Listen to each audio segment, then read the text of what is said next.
Alexandre, bonjour, bienvenue sur le gratin. Bonjour Pauline.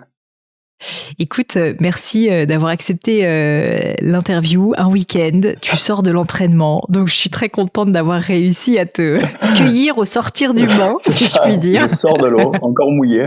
Tu sors de l'eau. Écoute, justement, si ça te va, je voulais commencer par parler de d'une de tes vies, puisque tu as plusieurs vies. La vie de, je sais pas comment on dit, water polo, athlète de water polo. Poloiste. C'est ça. Et ben voilà. Et si ça te va, je veux bien que tu nous racontes un petit peu à quoi ressemblent tes journées en période d'entraînement. J'imagine que tu as peut-être des périodes où tu t'entraînes un peu moins, mais pour qu'on se rende compte, tu vois, que je me rende compte aussi, qu'est-ce que c'est que finalement ce métier d'athlète de water polo. Et j'aimerais surtout qu'on comprenne, tu vois, l'implication que nécessite cette passion en termes de temps et de sacrifice. Donc le water polo, c'est du bi-quotidien. Donc je m'entraîne 8h45 midi le matin.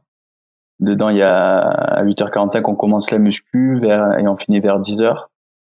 Ensuite, on va dans l'eau. On nage beaucoup. Cette année, on nage beaucoup. On a la chance d'avoir Romain Barnier, ancien entraîneur de Florent Manodou, qui nous fait la natation. Donc en fait, tu fais de l'entraînement physique. Je vais t'interrompre de temps en temps, je suis désolée, mais tu fais de l'entraînement donc muscu. Et ensuite, quand tu dis entraînement natation, c'est vraiment des longueurs. Oui, c'est longueur. C'est bonnet, lunettes. Et maintenant, je mets même des palmes. c'est assez rigolo de me voir nager comme ça. Mais j'ai vu ça sur ton compte Instagram, que tu avais des petites palmes comme ça. Exactement. Ça me va pas du tout, mais ça m'aide à aller un peu plus vite. Et alors, pourquoi les petites palmes ? Ça m'aide à aller plus vite, en fait. Voilà. D'accord. Comme on nage beaucoup, et que je suis un peu la personne âgée de l'équipe, j'ai demandé à avoir ces petites palmes pour m'aider à être en rythme. Voilà. Ça marche. Et donc, ensuite, on fait un petit peu de ballon, un peu de technique, de shoot. L'après-midi, moi, je pars à KPMG, mais on en parlera plus tard.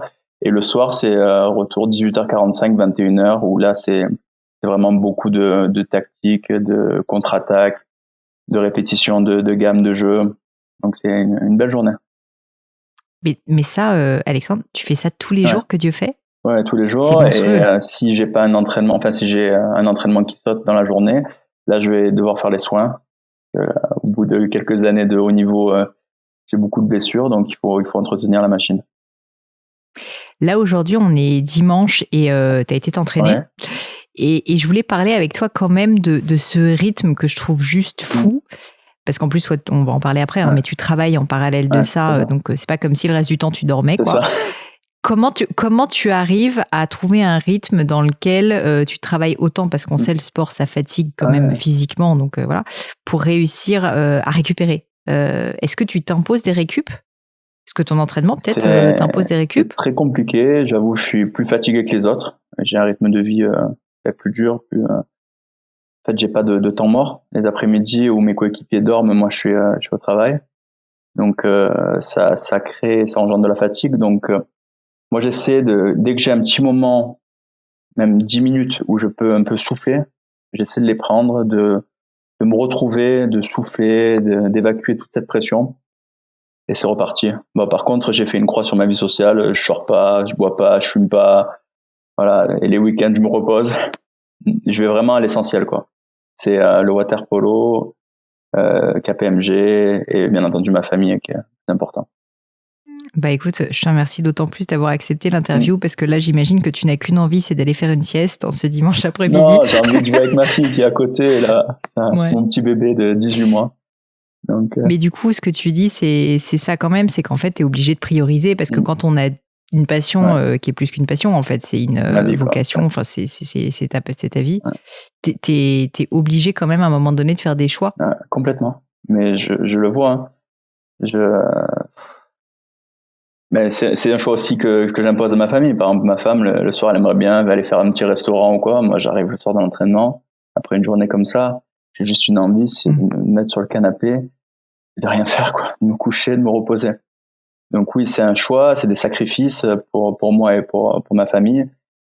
Mais après, la finalité et ce pourquoi je le fais, je pense que ça en vaut la peine. C'est quoi pour toi le sacrifice le plus dur ? Ben là, c'est de pas trop voir ma fille. Voilà, c'est très compliqué. Avant, quand elle était pas là, ce petit bout de chou, ça allait. Mais là, j'aimerais bien être le plus possible avec elle, la voir grandir. Et quand je pars longtemps en stage, c'est compliqué. Heureusement, maintenant, il y a les nouvelles technologies où on peut arriver à faire la vidéo, mais c'est pas pareil. Là, par exemple, un truc tout bête, mais elles sont allées au parc et c'est la première fois qu'elles faisaient les petits camions automatiques, là, je sais pas comment ça, les petits manèges. Ouais. À 18 mois, comme une grande, j'ai eu la vidéo, j'étais fier d'elle, mais j'aurais voulu participer. C'est un truc tout bête, mais être avec elle, la voir grandir. Mais c'est sacrifice aussi pour elle plus tard, pour qu'elle soit dans les meilleures conditions possibles. Je vais lui offrir tout ce qu'elle désire, en fait. C'est aussi pour elle que je fais ça. Puis peut-être pour lui donner, je sais pas si tu y penses de temps en temps, mais un exemple aussi. Enfin, je trouve que quand même, quand on voit tous ces sacrifices, moi c'est pour ça que j'adore avoir des grands sportifs sur le gratin, c'est que je trouve que on se rend compte à quel point ils mettent une intention forte dans ce qu'ils font, parce qu'en fait, on me dit souvent, tu sais, choisir, c'est renoncer. Et là, en fait, quand tu fais le choix d'une carrière comme la tienne, tu renonces à plein de choses. Ça. Et je trouve que c'est hyper beau et inspirant. Et du coup, je suis d'autant plus touchée que tu acceptes de prendre ce temps pour moi. Oui, on peut pas le faire les choses à moitié. C'est ça le truc. Surtout en plus dans le water polo, si tu es pas prêt physiquement, mentalement, ça peut être même dangereux physiquement parce que les adversaires, eux, ils sont prêts. Ils peuvent te faire mal. Ouais. Donc c'est le côté un peu compliqué à gérer. Mais j'essaie de faire au mieux pour sortir bien des bassins. Justement, si ça te dérange pas, Alexandre, on en parlait juste avant de commencer en off là, et je te disais que alors j'avais joué vite fait 2-3 fois au water polo et que j'avais trouvé que c'était juste le sport le plus dur de la terre. Bon, faut dire que je mesure 1m60, donc ça aide pas trop, mais je trouvais ça vraiment très très dur, et je voulais te demander si pour les personnes qui nous écoutent, qui ne connaissent pas ce sport, tu pourrais nous expliquer en quelques mots le principe, en fait, tout simplement. C'est comme du handball sur un terrain inondé, joué par des joueurs de rugby, en fait, qui nagent très vite, qui ont une belle endurance et qui ont des beaux shoots aussi. Voilà, c'est très physique, beaucoup d'allers-retours, beaucoup de combats, il y a beaucoup de judo, surtout à mon poste où c'est vraiment une prise de position, donc il y a de la lutte. C'est vraiment un beau jeu, c'est à voir, donc je vous conseille à tous un jour d'aller, quand ce sera réouvert, soutenir vos équipes et découvrir ce beau sport. C'est vraiment un très beau sport et moi, c'est le sport de ma vie, quoi. Tu peux quand même nous parler un peu plus des règles en détail, parce que là, tu nous parles de lutte et tout, et je pense que les gens prennent peur. Non, n'ayez pas peur. C'est quand même pas non plus de la boxe, non, je vous rassure. Non. Mais est-ce que tu peux nous dire globalement combien de temps dure un match, tu vois, quel est le but du jeu, etc. Vraiment, parce que je pense qu'il y a quelques personnes, sincèrement, qui ne connaissent pas le water polo, et je trouve ça très dommage d'ailleurs. Alors, c'est 4 fois 8 minutes de temps de jeu effectif. Donc, dès que l'arbitre siffle, celui qui a la balle s'arrête de jouer. Mais à côté, ça continue à jouer. Donc en fait, c'est 4 fois 8 minutes, mais le match dure à peu près 1 heure, 1 heure et quart. Le gagnant, c'est celui qui marque le plus de buts, ou qui en prend le moins. Et c'est à la mi-temps, il y a 3 minutes maintenant. 3 minutes. Donc on est 7 dans l'eau, 6 remplaçants, un gardien de but. Et ça fait beaucoup de changements, parce qu'on est obligé de changer, et surtout au niveau international, où là, c'est très compliqué de faire un match complet, voire même impossible. Donc, il y a beaucoup de changements, des changements volants maintenant qui ont été mis en place. Et c'est très dynamique. Et maintenant, c'est de plus en plus physique, en fait. On sent que la préparation physique est bien mise en avant, quoi. Et quand tu dis que c'est impossible quasiment de rester à sa place pendant tout le match, c'est qu'en fait, c'est tellement fatigant que tu peux pas faire... Et pourtant, ça paraît pas très long, 8 minutes. Mais c'est que les 8 minutes sont tellement intenses, un peu pour moi d'ailleurs comme du squash, mais le squash dans l'eau, quoi. Non, c'est vraiment... C'est tellement intense que tu peux pas. Mais surtout à mon poste où c'est de la lutte, c'est vraiment une prise de position pour permettre en fait à l'équipe de pouvoir au mieux développer le jeu. En attaque, moi je suis comme le pivot. Donc j'ai tous mes coéquipiers en face de moi. Moi je suis dos à la cage. Donc c'est quoi le nom de ton poste? Moi je suis pivot, c'est une pointe en fait, comme on dit au water polo. Pointe. D'accord. Donc je suis placé en attaque, dos à la cage. Devant moi il y a tous mes coéquipiers. Et mon job le plus important, c'est de leur permettre d'avoir des espaces. Donc je dois prendre le dessus sur mon adversaire pour pouvoir permettre à mes coéquipiers de pouvoir mieux jouer, mieux s'exprimer, parce que leurs défenseurs seront obligés de revenir pour me couvrir à moi. Parce que j'ai un poste vraiment stratégique. Donc si on me laisse jouer moi, si c'est du 1 contre 1, ça va. Mais si je commence à prendre l'avantage et que il reste au pressing, là c'est bon pour moi, mais toutes les équipes en fait ils reviennent directement en zone. Je sais pas, c'est compliqué un peu ça, c'est des termes un peu techniques, mais en fait moi mon but c'est de créer des espaces dans la défense adverse pour pouvoir permettre à mes coéquipiers de marquer, tout simplement. Ouais. Et quand tu disais, donc on peut, enfin, une fois de plus, je reviens à ces 4 fois 8 minutes qui paraissent assez courts pour quelqu'un, tu vois, qui regarde du foot ou du rugby. En fait, c'est à la fois très court et j'imagine que pour vous, c'est interminable, ouais, c'est ça, ces 8 minutes. Comment tu décrirais, en fait, ces périodes, c'est-à-dire que qu'est-ce qui fait que c'est aussi intense? Je sais pas si tu vas pouvoir le dire avec des mots. Je préfère, enfin, je pense qu'il faut voir aussi, je vous invite, messieurs, dames, à voir un match de water-polo. On va au bout, quoi, de l'effort. Il y a quelqu'un qui est sur toi, qui a vraiment envie de te dominer physiquement, de t'exclure presque de l'attaque, toi. Donc, toi, tu dois résister. Et quand les 30 secondes, c'est une attaque, c'est 30 secondes. Quand les 30 secondes sont finies, tu dois revenir en défense. Et en défense, là, tu as un vrai travail de défense à faire. Il n'y a pas un joueur. Tout ça dans l'eau. Et il n'y a pas un joueur qui est dispensé d'attaque ou de défense. Tout le monde participe, tout le monde est ensemble dans le projet. Donc c'est du 100% tout le temps. Et en fait, oui, il y a aucun moment de pause. Aucun moment de pause. Et comme tu l'as dit, c'est dans l'eau. L'eau, n'est pas fait pour aller dans l'eau, non, à base. C'est un truc inconnu. Non, mais en fait, parce que juste, faut réaliser que pour te déplacer de l'avant à l'arrière, rien que ça, c'est un effort, en fait. C'est ça, rien que ça. Donc on n'a pas de moment de répit.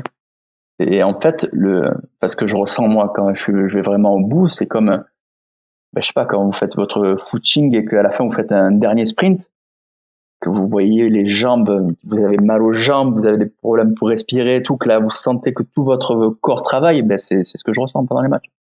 Et ouais, c'est assez particulier. C'est pour ça que je sors un peu souvent. Pour récupérer. Et ouais, c'est ça. Et donc, mais donc, tu as le droit concrètement de faire, par exemple, 2 fois 8 minutes. Tu n'es pas obligé de faire 4 fois 8 minutes sur un match. Mais moi, à mon poste, par exemple, je fais 2 minutes, je sors 2 minutes, je rentre 2 minutes. C'est assez cyclique. D'accord. Voilà, j'ai un partenaire qui joue avec moi au même poste et on tourne beaucoup. Voilà, on ne peut pas se permettre de rester vraiment 8 minutes, c'est impossible. Oui, tu n'as pas l'intensité nécessaire. Non, après c'est compliqué, sachant que les autres, les adversaires aussi, ils tournent. Donc les défenseurs, ils sont plus frais. Non, c'est compliqué. Donc c'est pour ça qu'on tourne beaucoup. Hyper intéressant. Bah écoute, merci déjà parce que je pense que beaucoup de personnes devaient se poser un peu la question. Juste, j'ai une dernière question pratique sur le water-polo. C'est quand tu dis on lutte. Ah oui. Il y a quand même des règles qui vous empêchent de vous taper dessus ou c'est vraiment en mode gros bourrin? Non, dans le water polo, de toute façon, on est dans le partage. On aime bien s'échanger. Oui, voilà, on est dans le partage, on échange des coups aussi. On est dans la joie et la bonne humeur. Non, mais c'est vraiment un sport assez physique. Donc, il y a un entraîneur qui me disait, tu es soit le bœuf, soit le boucher. Donc, il faut choisir. C'est la particularité de ce sport. Mais c'est un sport de combat, c'est un sport d'engagement. Si après toi, tu perds ton défi, ton duel contre ton adversaire direct, c'est toute l'équipe qui à la fin subit cette défaite. Une défaite collective et c'est une défaite individuelle et c'est la défaite collective. Donc c'est pour ça qu'on peut rien lâcher, jamais. Sacrée pression, quoi. C'est ça. Mais beau sport. Hein. Qu'est-ce qui ouais, non, mais ça donne envie d'aller regarder des matchs. Franchement, j'espère que les personnes qui nous écoutent, quand ils vont regarder un prochain match de water-polo, le regarderont assez différemment parce que je pense qu'on se rend pas forcément compte. Enfin, tu vois, même moi, pour l'avoir fait 1 ou 2 fois, pourtant, je savais que c'était dur, mais là, quand tu m'en parles, je me dis. Non, mais c'est très physique, mais c'est vraiment un beau jeu, un beau sport. Il faut y avoir un peu de dextérité pour le ballon. C'est pas que des bourrins qui jouent. Il y a des beaux buts, des belles actions. Ça joue bien. Je vous le conseille sincèrement. Est-ce qu'il t'arrive, quand tu es dans les vestiaires, juste avant d'entrer dans la piscine pour un match, de te dire, d'avoir, je sais pas en fait, ma question c'est, quelles sont tes sensations, tes émotions avant de rentrer dans l'eau, quand tu sais que tu vas souffrir physiquement? C'est une question que je trouve hyper intéressante parce que tu me disais, c'est un peu comme de la boxe au final. Et l'idée de se dire, je vais souffrir physiquement, je m'inflige une sorte de sévice physique. Je trouve ça assez intéressant. Est-ce que c'est de la joie du coup que tu ressens? Est-ce que c'est de la peur? Est-ce que c'est de l'anxiété? On est content déjà parce que c'est un jeu, quoi. C'est un sport co. Donc moi, je vais jouer avec mes amis. Donc j'ai joué avec mes coéquipiers. J'ai envie de gagner. je m'entraîne si fort et si dur, c'est pour gagner. Donc déjà, il y a l'excitation du match. Ensuite, après, selon les adversaires, il peut y avoir un peu d'appréhension. Si je sais que je joue contre un adversaire qui est assez rugueux, qui est, comment dire, peut-être méchant, là, j'ai un peu plus d'appréhension. Avant, ça me dérangeait pas trop, mais maintenant qu'il y a ma fille dans les tribunes, j'ai pas envie qu'elle ait peur et qu'elle voit son père en sang, presque. Parce que ça peut arriver, hein, sur des mauvais coups, ça peut arriver. Comme au rugby, où parfois ils sont ouverts, mais c'est comme ça, c'est partie du jeu. Donc oui, un peu d'appréhension, mais j'essaie de pas y penser et je me dis que le travail a été fait, voilà, les entraînements ont été faits et que j'ai juste à dérouler et ça va bien se passer. Mais il y a une vraie concentration quand même, hein. Les matchs où je suis vraiment, comment dire, moins ancré dans le présent, où je pense plus à autre chose, c'est là où je passe vraiment à côté. Donc j'essaie vraiment de me retrouver, d'essayer de visualiser même les actions, faire un peu de sophrologie, comme on appelle ça, de visualiser avant les ballons qui pourraient venir, les situations, essayer de me mettre vraiment de vivre cette situation, même de l'imaginer, de fermer les yeux, de savoir un peu les réactions que je pourrais avoir, comment je pourrais tirer. En fait, je donne des informations directement à mon cerveau. Une fois que l'action se passera, parce qu'elle se passera, c'est des actions de base, là, il sera prêt directement. J'ai l'impression d'enclencher un peu mon cerveau à ça. J'allais te demander justement, c'est hyper intéressant que tu me parles de cette tu vois, prépa mentale, quoi. Si tu avais des rituels justement de concentration, parce que c'est tellement court que t'as pas le droit à l'erreur. T'es obligé d'être direct dans le match. C'est ça. Et donc, comment tu fais pour tout de suite passer de je suis dehors dans le vestiaire à je suis à 400%? Vraiment, en fait, il faut se ressourcer. Vraiment, il faut pas se laisser gangréner par les énergies négatives extérieures. Quand je suis dans le match, c'est fini, il n'y a rien qui compte autour, je suis vraiment focus, c'est parti. Alors moi, j'ai mon petit rituel, je vais dans le vestiaire, j'appelle ma mère tout le temps. Ou qu'importe l'endroit, j'appelle ma mère elle me dit tout va bien, fais ta place, fais ma place, et c'est parti. Je mets le peignoir, le maillot, on est parti. Je monte au bord du bassin, je vois les adversaires et là, c'est là que ça commence un peu à monter. Parce que quand on les voit pas, ça va, on les a vus en vidéo plein de fois, mais quand ils sont au bord du bassin et que tu te dis voilà, tu es chez toi, par exemple, si on joue à domicile, tu te dis tu es chez toi, tu peux pas te permettre de perdre, quoi. Comme ça. Et surtout, je pense à tous les sacrifices que je fais. Et je me dis, c'est pas possible. Et c'est maintenant. Et c'est à toi de prouver que tu es là. C'est une petite prépa mentale, un peu Madine Camarasa, mais c'est celle qui me pousse depuis des années. Voilà, j'ai envie de montrer à ma famille qu'ils soient fiers de moi aussi. C'est un moteur. Moi, je joue beaucoup avec le cœur, en fait. C'est ce qui me motive et j'ai envie qu'ils soient fiers, qu'ils soient heureux. Et le sport, ça procure tellement de belles sensations. J'ai envie quand je marque, qu'ils soient heureux, qu'ils sautent de joie. J'ai envie de leur procurer ça. C'est ça aussi un de mes objectifs et je le mets aussi dans la prépa mentale. Ouais, je comprends. Ça t'arrive de temps en temps, enfin, ou ça t'est arrivé pendant un match, être envahi par d'autres pensées? Bien sûr. Tu sais, moi je te dis, je fais de la course à pied. En course à pied, tu penses à plein de trucs quand même, globalement, parce que c'est long, quoi. Ouais. Mais toi, je me dis, c'est court, t'as pas le temps. Enfin, tu devrais pas le faire. Non, ça et ça t'arrive de temps en temps? Et t'arrives à chasser ces idées? Le truc, c'est que, par exemple, en water polo, quand tu loupes une action, quand il y a un but tout fait, tu le loupes, ça peut venir te hanter. Tu peux te dire, non, je suis pas bien, qu'est-ce qui se passe? En fait, dès que tu laisses ton cerveau commencer à prendre le dessus, c'est fini. Il va commencer à te dire, tu es pas bon, aujourd'hui tu es pas bien, tu as mal à l'épaule. Et en fait, il faut pas l'écouter.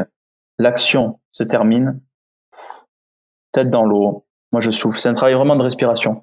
J'essaie de me ressourcer, de me reconcentrer, de me dire, allez, la prochaine, c'est la prochaine, ce sera bon. J'essaie de toujours essayer de voir le positif, en fait. Le positif, c'est le plus important. Oui, tu peux pas t'apesantir sur le petit échec que tu viens de vivre. Non, parce que le match continue. Je peux pas me dire, oh non, j'ai loupé. Oh non, je suis pas bon. Non. En plus, si je loupe, moi, je dois revenir en défense. Donc, j'ai pas le temps de me dire, oh là là, de me prendre la tête. Oh, non, je suis déjà reparti en défense. Le tout avec un cœur à 190. C'est ça, tout rouge, fatigué. Mais non, en gardant le sourire, par contre. Ouais, je vois ça. Alexandre, du coup, c'est hyper intéressant, mais comment est-ce que t'es arrivé dans cet univers du water polo. Qu'est-ce qui a fait qu'un jour tu t'es retrouvé dans un bassin à devoir sauter dans tous les sens pendant 4 fois 8 minutes pour marquer des buts et pour faire ce fameux pivot? Parce que c'est quand même... c'est pour ça d'ailleurs que je te pose toutes ces questions sur le water polo. C'est pas non plus le sport le plus commun. Donc, qu'est-ce qui a fait que tu es tombé dans la marmite du water polo? Déjà, à Marseille, on a la chance d'avoir un beau littoral. Il y avait les calanques et quand j'étais vraiment jeune, j'adorais aller dans l'eau. Tout le temps, j'étais à l'eau. Et ma mère, elle m'a dit, bon, Alex, on va te faire passer le test à l'école de natation du Cercle nageur de Marseille. Donc, j'ai commencé le fameux que j'ai jamais quitté. Donc, j'ai fait mon test et c'est un ancien grand champion, c'était Alex Jani. Il a été recordman du monde, je crois. Bon, il était immense, je me rappelle. Moi, j'étais tout petit. Et en fait, il me dit, bon, Alex, tu vas me faire 50 mètres à fond. Et après, si tu es bon, on te garde. C'est comme ça, il me dit. J'ai fait le 50 mètres le plus rapide de ma vie. J'ai dû mettre 1h15. Mais j'avais tellement mis de cœur. Il m'a dit, bon, allez, Alex, tu continues avec nous. Et depuis ce jour, je suis jamais parti de ce club. Donc, j'ai fait 4 ans de natation. Et un jour... Donc, tu as commencé par la natation, en réalité. C'est dur de se dire ça. Mais après, j'ai retrouvé la lumière. Vous inquiétez pas, j'arrive au water polo. Et en fait, l'entraîneur de natation, quand on faisait une belle séance, il nous jetait un ballon de water polo. Et c'était la récompense. Et moi, je me suis dit, bon, et j'adorais ça. J'adorais le water polo, j'adorais faire les passes, jouer avec mes amis. Et je me suis dit, mais comment c'est possible? Je peux le faire tous les jours. Je peux faire du water polo tous les jours. Il y a une section au Cercle nageur de Marseille. Il y a une section. Pourquoi je vais attendre que mon coach de natation il me dise, allez, tu as bien nagé, une fois par an, il va me donner un ballon. Là, j'ai dit non, c'est pas possible. J'ai dit, écoutez, je vais aller m'amuser. J'ai dit, j'ai envie de m'amuser. Le côté ludique, le côté sport d'équipe, c'est ce qui me manquait parce que nageur, c'est très compliqué. Compter les carreaux, c'est vraiment dur. C'est ça, j'allais dire, t'es quand même seul avec toi-même quand tu nages, quoi. C'est très compliqué. En plus, ils n'ont pas beaucoup de compétition. Les échanges que j'ai avec les nageurs du cercle, c'est compliqué pour eux de se remettre dedans parce que eux, ils ont une compétition tous les 6 mois presque. Moi, j'ai une compète chaque week-end. Chaque week-end, je dois être prêt. Eux, c'est une vision plus long terme. C'est plus compliqué. Donc, non, et après, je me suis mis au water polo et j'ai plus bougé du cercle. J'ai été prêté 1 an à Aix-les-Bains, mais je m'entraînais quand même au cercle. Et après, je suis revenu et voilà, je suis là. T'es là aujourd'hui. Exactement. À quel moment, je ne sais pas s'il y a un moment d'ailleurs ou si ça s'est fait de manière complètement naturelle, mais à quel moment en fait est-ce que tu passes de je suis au cercle, je fais du water polo, tu vois, comme un enfant fait du sport dans un club, à en fait j'en fais quand même une carrière d'athlète à dimension internationale, où même, enfin on peut le dire, tu fais des compétitions, championnat de France, championnat d'Europe, etc. À quel moment est-ce que en fait tu du coup fais un choix de vie qui va être aussi impliquant quand on sait tous les sacrifices que tu fais aujourd'hui? Moi, ça s'est fait vraiment naturellement. En fait, dès que j'ai eu mon bac, j'ai commencé à m'entraîner 2 fois par jour. Je me suis dit c'était le moment en fait de pouvoir aller au bout. Et donc je me suis dit écoute, je vais essayer d'aller au plus loin possible, quoi. Je me suis dit allez, tu as fait les sélections jeunes en équipe de France quand tu étais en 14 ans, 15 ans. Bon, j'ai fait toutes les sélections jeunes, mais je voulais aller en équipe de France A. Je voulais faire les Jeux Olympiques, c'était mon rêve. Donc je me suis dit allez, tu vas t'engager dans cette voie, ça va être compliqué, beaucoup de sacrifices, mais tu vas aimer cette vie et ce sport va te changer à jamais, il va t'apprendre tellement de belles choses et ça va te construire. Et je serai l'homme que je suis, je dois en grande partie à ce sport qui m'a tout apporté. Quand tu as pris cette décision, quand tu as fait ce choix, en fait, tu disais tu venais de passer ton bac, donc ça veut dire que par rapport à d'autres, parfois, enfants sportifs, où en gros, clairement, depuis qu'ils ont 5 ans, tu vois, ils ont décidé qu'ils voulaient faire ça. Toi, j'ai l'impression que c'était pas le cas. Non. Qu'est-ce que tu voulais? Tu te rappelles si tu voulais faire autre chose quand tu étais petit? Enfin, si tu avais d'autres rêves? Je voulais être astronaute. C'était quoi ta vision? Astronaute. Je voulais être astronaute, après chirurgien, après écrivain.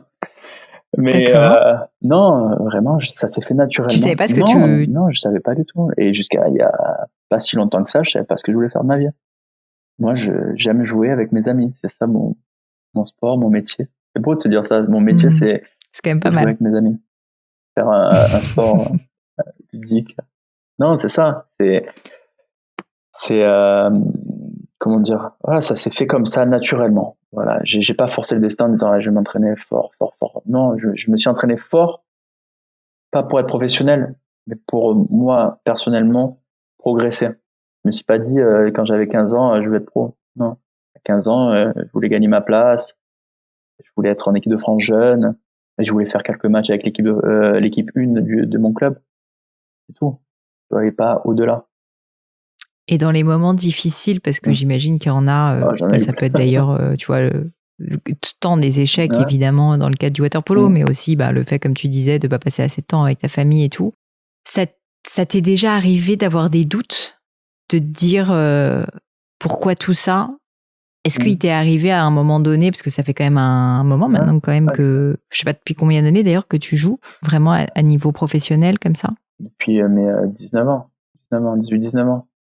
J'ai 33 ans, donc ça fait quelques temps. Ça. Et donc, est-ce qu'il t'est déjà arrivé d'être assailli par ces fameux doutes qu'on a tous dans nos carrières, mais où toi, en fait, en plus, c'est tellement intense, une fois de plus, j'en reviens vraiment à ça, que si t'es pas à 100% motivé, en fait, tu jettes l'éponge, quoi. Ça m'est arrivé, ouais. Les blessures. La période la plus compliquée pour moi, c'était après les Jeux Olympiques. En fait, je suis arrivé aux Jeux Olympiques, j'étais blessé, j'avais les hanches vraiment abîmées, j'avais une pubalgie. Donc, après les Jeux Olympiques, j'étais obligé de faire 3 opérations. 3 opérations. On m'a opéré les 2 hanches et on m'a opéré la pubalgie.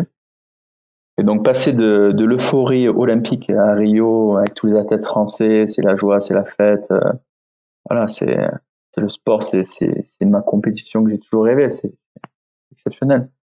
À ne plus pouvoir te lever de ton canapé, le silence, ça c'était compliqué. Plus pouvoir marcher même, j'arrivais pas. Silence parce que seul, je me suis retrouvé seul, pas d'appel, rien. Là, c'est l'équipe, elle avance, elle. Mais toi, tu te retrouves seul. C'était compliqué. Mais j'ai rien lâché encore une fois. Je me suis mis des petits objectifs.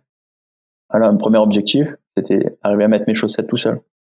Pendant longtemps, j'ai pas mis de chaussettes. Mais c'est un objectif tout bête. Mais objectif court terme, objectif moyen terme, objectif long terme. Voilà, le court terme, c'était réapprendre à marcher. C'est juste ça. J'arrivais pas. C'était vraiment compliqué pour moi. Donc pendant quelques temps, c'était vraiment dur. Je suis allé en centre de rééducation à Cap-Breton, où là, j'ai vraiment travaillé très très dur. C'était un jour. Voilà, je pensais pas au lendemain. J'étais dans ma journée. Et le moyen terme, c'était essayer de reprendre le water polo en janvier. Hein. Alors que triple opération, ma dernière opération, c'était en octobre, je crois. Donc c'était un délai assez serré. Assez court, ouais. Mais j'ai réussi. Le délai long terme, c'était faire les championnats du monde je crois que c'était 10 mois plus tard. Et je les ai fait. Voilà, c'est m'accrocher le parcours là, où vraiment, quand j'arrivais plus à marcher, même la première fois où j'ai refait un ciseau de brasse, où il m'a fallu, sincèrement, il m'a fallu 30 minutes pour juste écarter les jambes. Parce que mentalement, j'avais cette douleur ancrée. Là, j'ai douté. Je me suis dit, mais Alex, tu peux pas marcher, tu n'arrives pas à faire un ciseau, et toi, tu veux faire le championnat du monde c'est l'été. Mais tu es fou. Oui, j'ai douté, mais je me suis accroché. Et c'est pour ça, ce qui m'a maintenu, c'était de voir le côté positif sur chaque jour. Chaque jour, j'essayais de voir un truc positif. Voilà, si par exemple un petit progrès, progrès, voilà, je m'accrochais à ça. Si par exemple la veille, j'arrivais à faire, au début, je faisais, mais quand je dis 25 mètres juste de ciseaux et j'avais mal, je mettais 1 heure. Le lendemain, j'essayais de faire 26 mètres, 27 mètres. J'essayais de m'accrocher. Et ces petits succès ont fait qu'à la fin, j'ai pu faire ces gros championnats à la fin. Voilà, mais cette période, elle était vraiment compliquée. Vraiment compliquée. En fait, c'est un gouffre entre tu es aux Jeux Olympiques et d'un coup, tu sais plus rien. Ouais, c'est ça. Voilà. C'est passé, comme tu disais, de l'euphorie au désespoir, quoi. Désespoir. Compliqué. Très, très compliqué. Mais ça m'a forgé. Mon caractère, après, Quand je t'arrive ça, c'est bon, tu peux avancer tranquillement. C'est tes cicatrices après qui te forment, et maintenant, pour m'atteindre, il faut y aller, quoi. Si on continue à parler de ce sujet, est-ce que du coup tout ça, tout ce que tu as appris, enfin on sent que c'est profondément ancré en toi, tu penses que ça a changé qui tu es entre le Alex justement d'il y a 10 ans, quand tu étais un peu la fleur au fusil pour l'amour du sport, et puis maintenant on sent que tu sais vraiment pourquoi tu le fais? Exactement. Non, ça, je sais exactement pourquoi je fais tous ces sacrifices. À l'époque, c'était juste, je voulais être le meilleur, je voulais gagner. Maintenant, je veux être le meilleur, je veux gagner, mais surtout, je veux montrer à ma fille un bel exemple, à ma famille, que tous ces sacrifices n'étaient pas faits pour rien. Voilà, il y a vraiment beaucoup de choses derrière, quoi. Et j'ai aussi envie de montrer aux jeunes que c'est possible. Par exemple, avec mon double parcours water polo et études, voilà, j'ai envie de leur prouver qu'ils peuvent le faire. Et je les pousse à mon club, je leur dis, quand ils ont le bac, c'est pas fini, quoi. Il faut aller au bout et continuer surtout le water polo et les études, parce qu'on peut le faire. C'est très compliqué. À cet âge-là, on a envie d'une chose, c'est d'aller faire la fête. Bon, en ce moment, c'est un peu compliqué, mais à 20 ans, on a envie de faire la fête. Mais je leur dis, on peut faire les deux. Et il faut s'accrocher. Parce que moi, je sais que ça m'a beaucoup apporté. Voilà, sortir la tête des bassins, et ça m'a permis de voir autre chose. Voilà, parce que quand tu fais que du sport de haut niveau, c'est pas une vraie vie, quoi. C'est la belle vie, faire du sport de haut niveau. Mes coéquipiers, le matin ils s'entraînent, l'après-midi ils dorment, le soir c'est reparti. Voilà, on est bien. Mais il y a une autre vie derrière ça, et y être et rencontrer des personnes si exceptionnelles. Hein. Par mon parcours, j'ai pu échanger avec des personnes incroyables. Et je conseille à tout le monde, aux jeunes de faire ce double parcours. Alors justement, tu me fais une belle transition parce que évidemment, je voulais parler de ça. C'est quand même hyper atypique. Enfin, c'est ce que tu disais toi-même. Donc, on a compris tous les sacrifices que tu fais. Mais donc, en fait, si je comprends bien, pour revenir en arrière, tu fais tes études et donc, en fait, tu te lances dans une carrière professionnelle. Et en parallèle de ça, donc, tu continues à faire du sport de haut niveau qui va t'amener ensuite au plus haut niveau, puisque niveau mondial, niveau Jeux Olympiques. Est-ce que pour toi, ça a été en quoi est-ce que ça a été plutôt un frein et une force de mener les deux de front? Parce que j'imagine que frein, ça a été forcément plus difficile, c'est tout ce que tu dis. Mais tu as l'air de dire que ça a été aussi, c'est aussi un atout d'une certaine manière, j'imagine, au niveau peut-être du water polo, mais aussi beaucoup au niveau de ton job. Ouais. Bien sûr. Après, c'est comme tu as pu le remarquer, c'était vraiment dur. Voilà, quand je me suis lancé, j'ai commencé en fait par du droit. J'ai un master 2 en droit des affaires. Et le problème en France, et maintenant je pense que ça commence un peu à changer, c'est qu'au début, voilà, j'étais un étudiant parmi tant d'autres. Donc je pouvais juste louper quelques TD, faire des rattrapages. Oui, il n'y avait pas d'horaire aménagé pour toi, quoi. Les cours, on me les envoyait pas. Heureusement que j'avais un groupe d'amis qui me prenaient les cours et qui m'envoyaient leurs notes. Ils comprenaient. Moi, je leur ai dit, mais je peux pas, j'ai entraînement. Ils m'ont dit, mais Alex, t'inquiète pas. Mais sans eux, j'aurais jamais réussi. Je les remercie encore et je leur dis merci. Mais c'est compliqué. Donc, oui, beaucoup de sacrifices, encore une fois. Mais le côté positif, c'est que voilà, j'ai eu une autre vie, quoi. Je sortais de l'eau. Le droit, c'était quelque chose d'assez particulier aussi. Faire du droit, je me suis pas lancé dans la facilité. Non, mais après, j'ai fait un droit des affaires, un droit du sport. Là, par contre, quand j'étais en Master 2, comme on était 30, donc là, les directeurs de Master, ils me connaissaient bien, donc j'avais le droit aux cours. Voilà, ils étaient plus conciliants et je les remercie aussi. Donc c'était assez dur. Et ensuite, moi, pendant 4 ans, j'ai fait que du water polo. J'ai voulu faire les Jeux Olympiques, donc je me suis dit, je sentais que c'était un frein parce que j'étais fatigué. Voilà, faire l'entraînement, aller en cours, rentraînement le soir et rattraper les cours du matin que j'avais pas suivis.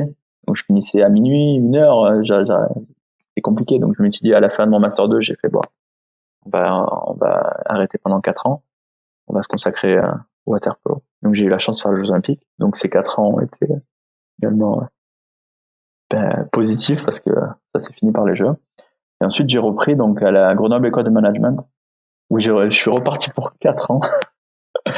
C'est un parcours grande école en fait qui permet et qui est adapté aux sportifs de haut niveau, qui leur permet de pouvoir continuer leur entraînement, leur compétition. Tout est à distance. Donc le parcours normal c'est en 2 ans et donc le split et on fait en 4 ans. Voilà. Et donc voilà, j'ai fraîchement diplômé l'année dernière. À 32 ans. Merci. Non, mais c'est ça qui est intéressant parce que finalement, c'est que c'est pas une reconversion parce que tu avais déjà ta carrière que tu avais commencé dans le droit, mais quand même, tu as fait la pause Jeux Olympiques et ensuite tu décides de rempiler sur quelque chose de plus corporate. T'as pas eu à un moment donné peur ou des personnes autour de toi qui t'ont dit mais pourquoi tu fais ça, t'inquiète, fais le water polo, de toute façon t'as fait les JO, là il y a les championnats du monde, enfin la reconversion c'est toujours un sujet difficile et là finalement c'est ce que t'as choisi de faire, c'est aussi de préparer l'avenir, j'imagine. Bien sûr. Et du coup quel a été ton état d'esprit? C'était une évidence pour toi de vouloir quand même faire ces études supplémentaires? Je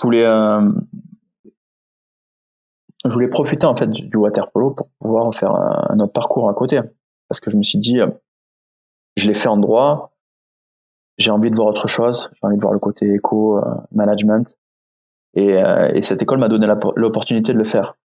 Donc ça c'est une question, j'ai réfléchi 2 secondes quoi. Dès que j'ai pu rentrer, bien sûr avec plaisir je suis allé. Et quand je suis allé, voilà, tous ils avaient 20 et quelques années, moi j'avais déjà 30 ans. J'étais marié, donc non, il y avait déjà un gap entre les jeunes de la promotion et moi, quoi. Mais c'est pas facile quand même, au niveau un peu de l'amour propre, quoi, quand même, de se remettre avec des petits jeunes. Mais non, il faut toujours se remettre en question. Et là, c'était un nouveau défi, un nouveau challenge. Voilà, je voulais aller au bout de ça. Et pour avoir la meilleure reconversion possible, je savais que c'était le meilleur choix possible. Ça me donnait une double compétence. Ça plus le water polo, parce que la reconversion c'est compliqué pour un sportif de haut niveau à gérer, c'est très compliqué. Voilà, on l'a encore vu récemment. Il y en a qui le supportent pas et j'ai voulu la préparer le plus tôt possible pour être vraiment plus serein, me dire voilà, si je suis vraiment blessé que c'est fini, voilà, j'ai quelque chose à côté. Donc j'ai tout fait pour être serein. Et là, tu nous disais, donc tes journées, maintenant, c'est water polo et KPMG, donc pour ne pas citer ta boîte, là voilà. Et c'est quand même le job de consultant, normalement, un job assez prenant.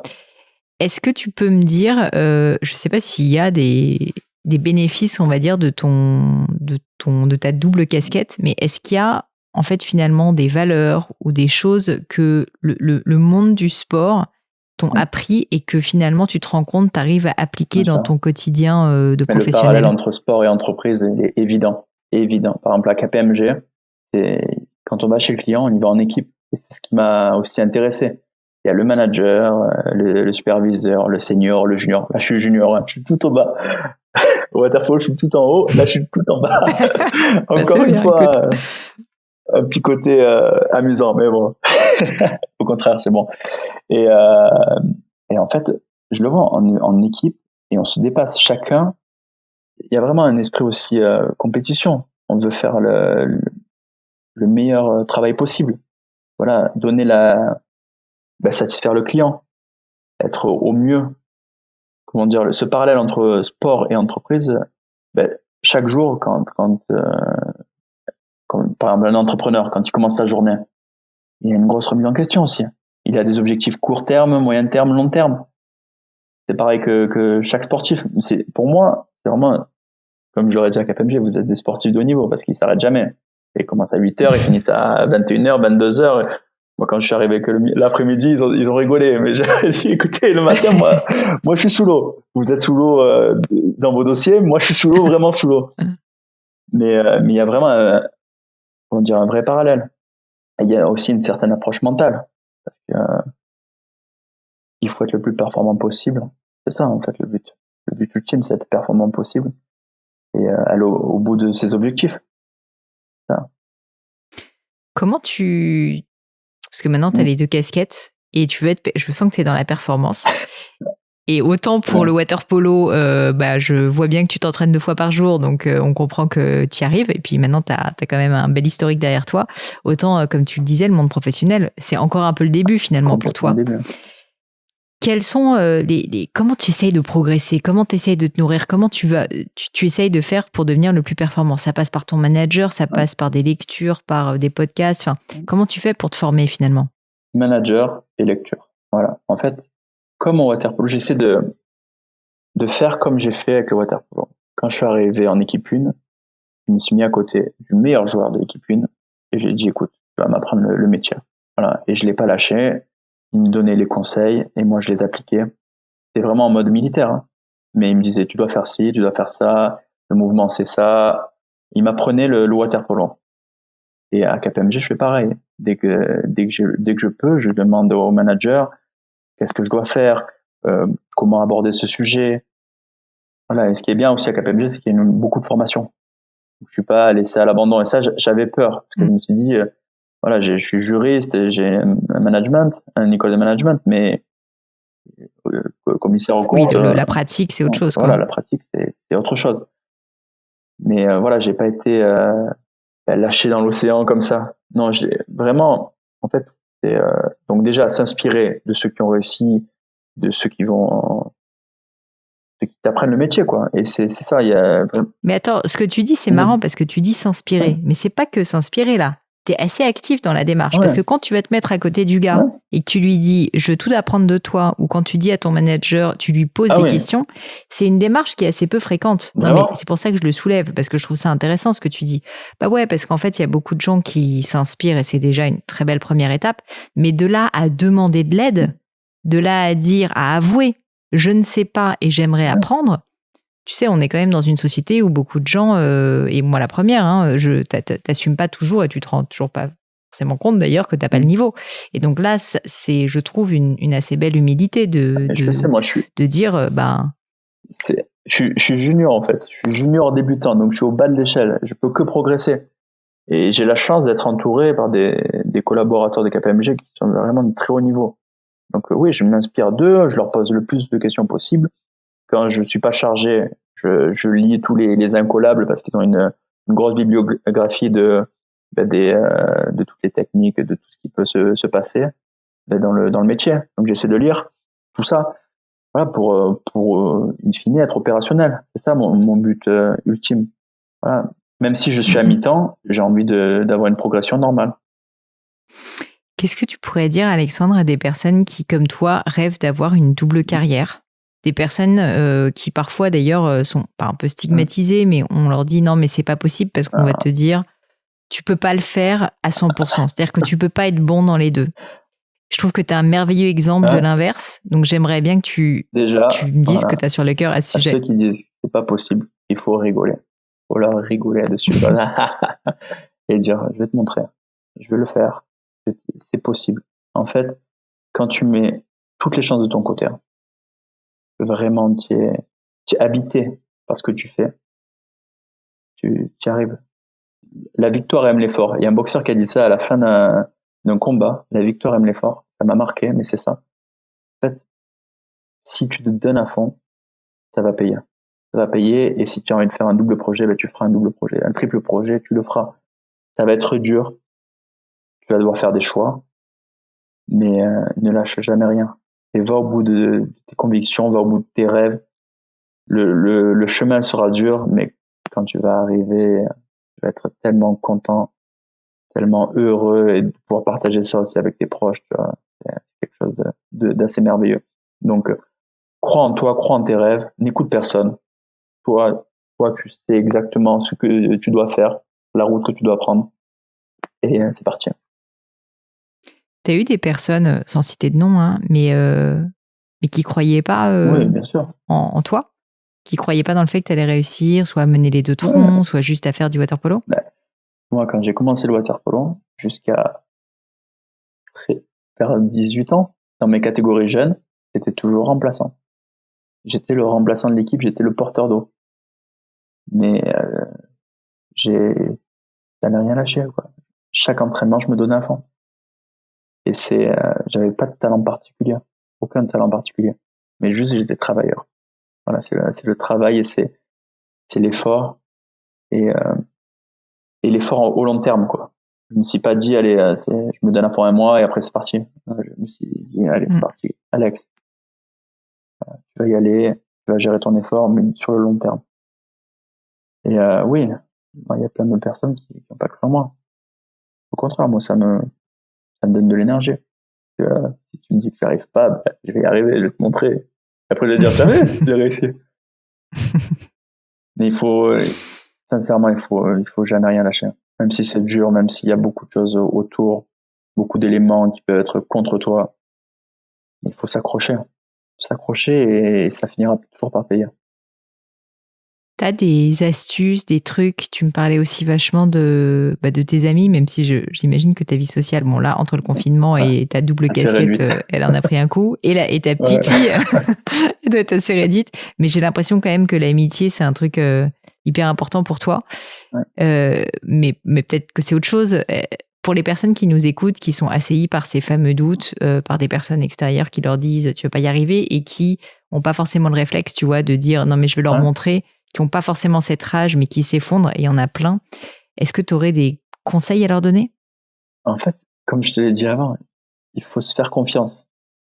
Il faut vraiment se faire confiance et arrêter, je pense, de se diminuer. C'est ça la plus grosse erreur. Et ça vient de l'éducation, en fait. Parce que dans les systèmes de notation en France, par exemple, si tu as 18, on te dit c'est bien, mais il fallait faire ça, il fallait faire ça. On n'est jamais satisfait. Il faut aller au bout de son truc, en dire voilà, tu vas pas y arriver. Oui, je vais y arriver. Oui, je vais être satisfait de ce que je fais. Et oui, ça va m'apporter de la joie, des belles émotions. Et comment dire, vraiment, il faut. Si j'ai vraiment un conseil, allez, je vais. Qu'est-ce que. Le mental, en fait, c'est le mental. Vraiment. En fait, il faut se dire que on peut supporter énormément de choses. Le cerveau, notre corps, nous, on peut supporter énormément de choses. Avant ces opérations, franchement, je pensais pas que je pouvais m'en sortir de ça. Voilà, je me suis dit, c'est fini, tu marches plus. Comment tu peux y arriver? Mais c'est ces épreuves après qui te forgent et qui te disent, allez, tu peux y arriver. Ouais, tu t'es étonné toi-même. Bien sûr. Et quand je suis sorti de la 3e opération, mais je me suis dit, mais c'est pas possible, Alex, qu'est-ce que tu as fait? Qu'est-ce que tu as fait? Tu aurais pu jouer encore un petit peu, 1-2 ans, et après c'était bon, tu avais pas besoin de toutes ces opérations. Mais je voyais le long terme. Mais non, mais s'il y a quelqu'un qui dit il y croit pas, montre-lui et surtout entoure-toi des personnes positives, bienveillantes. Moi, j'ai fait un tri dans ma vie de toute façon. Tous ceux qui sont négatifs et qui t'amènent vers le bas, j'ai pas le temps. En fait. J'ai pas de temps et c'est dur parfois parce que ça peut être des amis de longue date, mais si à chaque fois ils sont négatifs, non. Il faut vraiment s'entourer du positif, voir toujours le positif. Et je sais, la vie parfois elle est compliquée, mais toujours garder le positif et croire en soi. Voilà. Je sais pas si ça te va. Non, mais merci. Je pense, moi tout me va, mais je pense surtout que je sais pas si ça peut va parler inspirer, aux gens. J'essaie de partager vraiment tout ce que j'ai vécu, quoi, d'ouvrir mon cœur et de leur montrer que voilà, il faut y croire. Il faut y croire. Le petit Alexandre Camarasa, quand il a commencé, si on lui avait dit tu ferais tout ça, c'est non, clair. il aurait dit non. Il aurait dit mais qu'est-ce que tu fais? Reste tranquille. Ne rêve pas trop. Non, mais il faut s'accrocher. Voilà, je viens d'un milieu assez modeste. J'ai des grandes études et il n'y a personne dans ma famille qui a fait ça. Du sport de haut niveau, il n'y a personne qui a fait ça. Voilà, et pourtant, je me suis accroché. J'avais aucune prédisposition. J'étais petit, j'étais gros. Je jouais pas beaucoup. te rends compte, et là, t'es athlète, t'as fait les Jeux Olympiques, quoi, et les championnats du monde. C'est ça. Donc, il faut croire en ses rêves. Vraiment. Après, ne rien lâcher, c'est ça.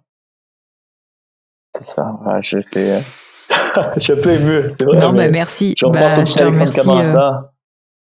Je me dis, voilà, beau chemin parcouru, mais c'est pas fini. Il y a encore de belles choses à venir. C'est clair. Tu t'entraînes d'ailleurs pour les JO de Tokyo ? Pour Tokyo, oui. Je pense que tu vas. Oui. Je me donne à fond. On va essayer de les faire. C'est très compliqué parce que on espère en sport co, il y a 12 places. Il y a des places réservées par continent. Donc, il faut vraiment être parmi les meilleurs mondiaux pour pouvoir y aller. Mais oui, je m'entraîne pour. Et j'espère les faire. J'espère finir par Tokyo. Voilà. Paris, c'est un peu loin pour moi. Je suis un peu vieux et je sens que, même d'un point de vue professionnel, si je vais jusqu'à Paris, d'autres portes se fermeront, professionnellement parlant. Donc, je pense que je suis allé au bout du water polo. Bah écoute, si tu arrives à faire 2 JO dans ta vie, c'est quand même déjà pas mal. C'est très bien, je suis content. C'est clair. Parce que ça faisait 24 ans qu'en fait le water polo n'avait pas été qualifié. C'est fou. 24 ans quand on s'est qualifié. Donc déjà, c'est un exploit. C'est clair. Alex, pour arriver au bout du gratin, je termine en général par des questions que j'appelle le crible du gratin. Tu as déjà répondu à certaines d'entre elles un peu dans le fil des questions que je te posais, mais il y en a une que j'aime bien, c'est est-ce qu'il y a une maxime, des mots de sagesse, une citation qui t'ont particulièrement marqué et que tu pourrais du coup partager avec nous ? Celle que je t'ai dit tout à l'heure, c'est la victoire aime les forts. Voilà, la victoire aime les forts. C'est un boxeur, je m'en souviens plus son nom. Mais ça m'a marqué. Si tu veux gagner, il faut t'entraîner. Voilà, si tu veux progresser professionnellement, il faut se lever l'âme tous les jours, il faut y aller. Il faut rien lâcher. Il faut être... Pas de secret. Non, il n'y a pas de secret, ça tombe pas comme ça. Si au début de ma carrière, j'avais attendu que la pomme tombe, elle serait jamais tombée. C'est moi qui allais la chercher. J'ai pris l'échelle et je suis allé monter, j'ai coupé la branche et j'ai tout pris. Voilà. Je suis un gourmand, donc j'ai tout mangé. J'aime bien l'image. C'est ça. En fait, il faut y aller. On va rien nous donner dans tous les cas. On ne donne rien. Il faut aller le chercher, il faut aller le prendre. C'est ce qu'il faut. C'est le plus important. Aller prendre les choses. S'il y avait quelque chose qui était à refaire, que ce soit dans ta carrière chez KPMG, enfin pro, on va dire, dans le water polo, au niveau personnel aussi, qu'est-ce que tu ferais différemment ? Rien. Vraiment rien. Voilà, je suis content de ce que j'ai fait. Je suis resté dans le club de cœur. Voilà, même si j'ai eu des propositions pour jouer à l'étranger, mais j'ai toujours voulu jouer pour mon club, Marseille. Quand j'étais gamin, je rêvais d'intégrer cette équipe. Là, j'y suis. J'entends ma fille qui dit papa, ça me fait rire. Non, mais voilà, je changerai pas. Après le parcours universitaire, je suis très heureux parce que j'ai accompli. Et la reconversion à KPMG, non, je suis très content, très content. Voilà, je changerai pas grand-chose, vraiment. Mais après, on peut avoir des regrets. Tu te dis, profiter un peu plus, faire plus de resto, profiter de la vie, mais je le ferai plus tard. Pour l'instant, là, je suis concentré sur mes objectifs. Focalisé. Focus, tout le temps.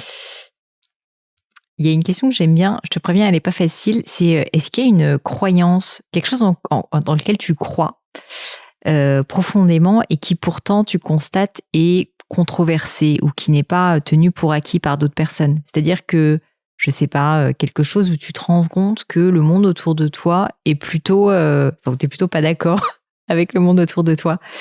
Je sais pas s'il y a quelque chose qui te vient en tête. Pas d'accord avec le monde autour de moi. Dis-moi par exemple, ce serait quoi pour toi ? Bah, j'ai eu par exemple sur le podcast quelqu'un qui m'a dit moi je ne crois pas que les personnes plus âgées sont plus sages.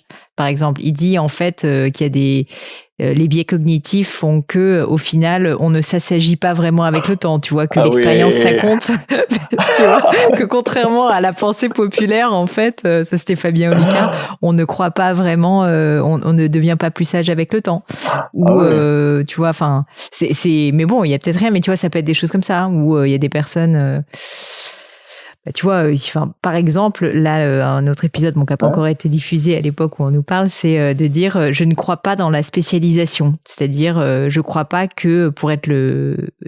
au fait que être 100% spécialisé sur un sujet permet uniquement d'être le meilleur, tu vois. C'est-à-dire qu'il pense au contraire, un peu comme toi, peut-être que butiner sur plusieurs sujets permet de se nourrir plus. Ouais, je ne crois pas que la spécialisation soit la meilleure des choses. Parce que par exemple, pour le waterpolo, je sais que ça m'a servi. C'est aussi mon parcours universitaire, voir autre chose, échanger. Parce que si j'avais fait que du waterpolo, j'avais vu que du waterpolo, je serais enfermé dans ce monde du waterpolo. Et là, d'avoir vu autre chose, d'avoir échangé avec d'autres personnes. Tu penses que ça t'a vraiment aidé ? Bien sûr. T'aurais un exemple concret de en quoi ça t'a aidé, une décision que t'as prise peut-être à cause de ça ? Après, peut-être c'est dans le sport. C'est dans la prépa mentale ou... Mais après, ça se recoupe quand même avec le waterpolo, vu que c'est la prépa mentale et le sport et l'esprit, ça va ensemble. Et après, qu'est-ce que je pourrais te dire ? Spécialisation. Compliqué cette question. Je vais prendre un joker, j'appelle un ami. Tu vas y réfléchir, tu me diras plus tard. Bon, et puis ma dernière question, c'est une question que j'aime beaucoup parce que j'adore lire et du coup, j'espère que tu vas pouvoir me répondre. Mais est-ce qu'il y a un livre qui t'a particulièrement marqué, qui t'a particulièrement plu et que du coup, tu pourrais partager avec nous ? Moi, c'est plutôt des livres. J'adore les biographies de sportifs de haut niveau. Ça, c'est ma grande lecture. Donc, ça va de Mike Tyson à Martin Fourcade, en passant par Usain Bolt. Voilà, c'est... Ah, je savais pas qu'il avait une biographie, Usain Bolt. Ah ouais ? Ouais. Ah bah écoute, Mike Tyson, on m'a déjà dit à plusieurs reprises qu'elle était géniale. J'avoue que je l'ai pas encore lue, mais il paraît qu'elle est assez extraordinaire. C'est bien de voir un peu, avant d'être en haut du classement mondial, d'être le meilleur au monde. Ils ont connu, comme tout le monde, des doutes, des défaites. Voilà, ils sont, surtout par exemple Tyson, il a une histoire folle. Où il est passé, c'est quand même incroyable. Enfin, il est fini meilleur boxeur du monde, et peut-être de tous les temps. Pour les puristes. Non, mais j'aime bien m'inspirer de ça. Et là je commence Thierry Henry, par exemple. Thierry Henry. Pas mal. Moi, j'adore le personnage. C'est vrai qu'on oublie souvent que quelqu'un qui a été champion du monde n'est pas né champion du monde et qu'il a commencé nul, comme tout le monde, et qu'il a peu à peu gravi les échelons, quoi. Exactement. Il a cru en ses rêves, il a cru en lui-même, et il a dit allez, c'est parti. Et c'est très inspirant. Voilà. Moi, j'aime bien, c'est une lecture. Eh ben, écoute, ça me donne envie d'ouvrir le bouquin sur Mike Tyson. Donc, merci beaucoup, Alex. Et puis, merci de façon générale pour ton temps parce que c'était hyper riche. Et je te remercie d'avoir été aussi sincère et d'avoir autant partagé. Merci à toi.